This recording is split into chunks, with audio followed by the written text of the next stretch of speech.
আসসালামু আলাইকুম, স্বাগতম মাই ক্লাসরুমে। মাই ক্লাসরুমের এখনকার আয়োজনে থাকবে 11ই নভেম্বর 2024-এর জন্য ডেইলি কারেন্ট অ্যাফেয়ার্স। শুরু করব, সাথেই থাকবেন।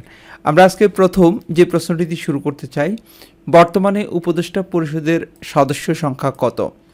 বর্তমানে উপদেষ্টা পরিষদের সদস্য সংখ্যা হচ্ছে 24 জন। ইপিবির তথ্য মতে 2024-25 অর্থ বছরে প্রথম 4 মাসের রপ্তানি আয় কত? উত্তর হচ্ছে 1579 কোটি মার্কিন ডলার, প্রবৃদ্ধি হচ্ছে 10.80%। চলতি অর্থ বছরে অক্টোবর মাসে বাংলাদেশের রপ্তানি আয় কত? অক্টোবর মাসে রপ্তানি আয় হচ্ছে 4.13 বিলিয়ন ডলার, এর প্রবৃদ্ধি হচ্ছে 20.65%।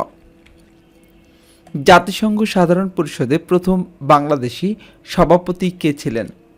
হুমায়ুন রশিদ চৌধুরী, জন্ম 11ই নভেম্বর 1928 সালে। প্রজনন মৌসুমে কতদিন ইলিশ মাছ ধরা নিষেধ থাকে? মোট 22 দিন ইলিশ মাছ ধরা নিষেধ থাকে। বাংলাদেশ কোন দেশের সাথে যৌথভাবে লিথিয়াম ব্যাটারির কারখানা চালু করছে? উত্তর হচ্ছে চীন। COP29 জলবায়ু সম্মেলন কবে শুরু হবে? শুরু হবে 11ই নভেম্বর, চলবে 22 নভেম্বর পর্যন্ত। কত সালে বার্লিন প্রাচীর ভেঙে ফেলা হয়?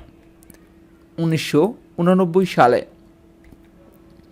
দেশবন্ধু চিত্তরঞ্জন দাস কবে জন্মগ্রহণ করেন? চিত্তরঞ্জন দাস, যাকে দেশবন্ধু বলা হয়, তিনি জন্মগ্রহণ করেন 5 নভেম্বর 1870 সালে। 2024 সালে শান্তিতে নোবেল পুরস্কার অর্জনের মূল কারণ কী ছিল? পারমাণবিক অস্ত্র নিষিদ্ধকরণের প্রচেষ্টা। দ্য ভেজিটেরিয়ান গ্রন্থটি কার লেখা? এই গ্রন্থটি লিখেছে হ্যানকাং। মার্কিন যুক্তরাষ্ট্রের মোট অঙ্গরাজ্য কতটি?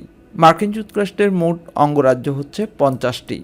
চলতি অর্থ বছরে প্রথম 4 মাসে কোন দেশ থেকে সবচেয়ে বেশি রেমিট্যান্স এসেছে? যুক্তরাষ্ট্র থেকে। অর্থনৈতিক সমীক্ষা 2024 অনুযায়ী বাংলাদেশ সবচেয়ে বেশি আমদানি করে কোন দেশ থেকে? উত্তর হচ্ছে চীন থেকে। অর্থনৈতিক সমীক্ষা 2024 অনুযায়ী পুরুষ নারীর অনুপাত কত? বর্তমানে পুরুষ নারীর অনুপাত হচ্ছে 96.3:100।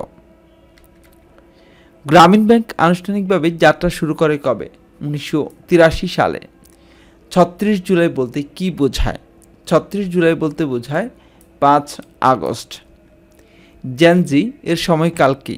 জেনজি এর সময়কাল হচ্ছে 1997 থেকে 2012 সাল পর্যন্ত। এবার আমরা কুইজ দেখব। মার্কিন যুক্তরাষ্ট্রের মোট অঙ্গরাজ্য কতটি? 4টে অপশন থাকছে, 45টি, 50টি, 55টি, 60টি। সঠিক উত্তর কী হবে? মার্কিন যুক্তরাষ্ট্রের মোট অঙ্গরাজ্য কতটি? কে কে কতটা মনোযোগ দিয়ে দেখাচ্ছেন সেটি প্রমাণ হবে।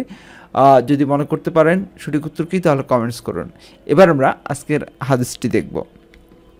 রাসূল সাল্লাল্লাহু আলাইহি সাল্লাম বলেন, যে ব্যক্তি কোনো কওমের এমন কোনো কথা শোনার জন্য কান পাতে যা গোপন করার জন্য তারা পালিয়ে বেড়ায়, অর্থাৎ কোনো এক দল তাদের কোনো কথা গোপন করার জন্য পালিয়ে বেড়াচ্ছিল, কিন্তু এমন কেউ সেই কথাটি শোনার জন্য কান পাতে, কাল কিয়ামতের দিন ওই সব গোপন কথা শ্রবণকারীদের, অর্থাৎ যারা গোপন কথা শোনার জন্য কান পেতেছিল, তাদের কানে গরম সীসা ঢেলে দেওয়া হবে।